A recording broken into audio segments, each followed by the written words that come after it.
Kwamba wakati huu ambapo wazazi wanakodolea ukame macho na gharama ya juu ya maisha, ni afueni kwa wanafunzi wa shule ya Mwingi ya Kati baada ya katibu katika Wizara ya Fedha kaunti ya Kitui John Makau kutoa vitabu kwa shule zaidi ya 355 za Mwingi ya Kati. Wazazi hao wanasema kuwa wanategemea ukulima na kwamba msimu huu wa mvua ya kutosha haikunyesha, wakisema hawajavuna chochote.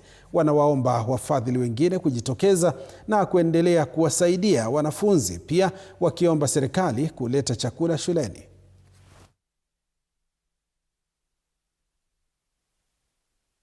Mimi nimesikia furaha sana kwa niaba ya wale wazazi wengine.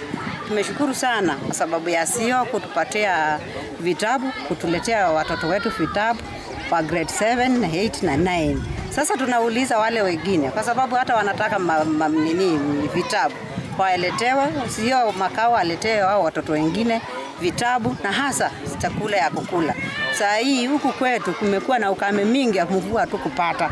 Sasa sisi watoto wazazi huku tunategemea ukulima. Sasa saa hii hakuna ukulima, hakuna kitu yenyewe tumepata kwa shamba. Sasa tutategemea wenye wafadhili. Hii area yetu kuna njaa mingi sana, na mimi kama mzazi wa kina mama naongelelea juu ya zile shida tumepata huku. Shukrani sana kwa zile vitabu zenye umepea watoto wetu pamoja na kalamu. Na nataka niulize wafadhili wale wengine watuhurumie, kwa sababu huku kwetu tunashughulikanga sana juu ya mashamba na ufugaji.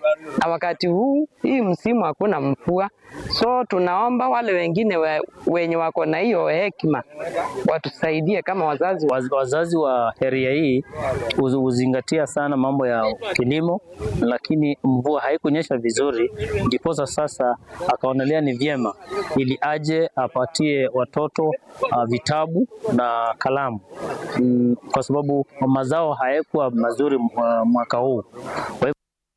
Tuangazie masuala ya kisiasa.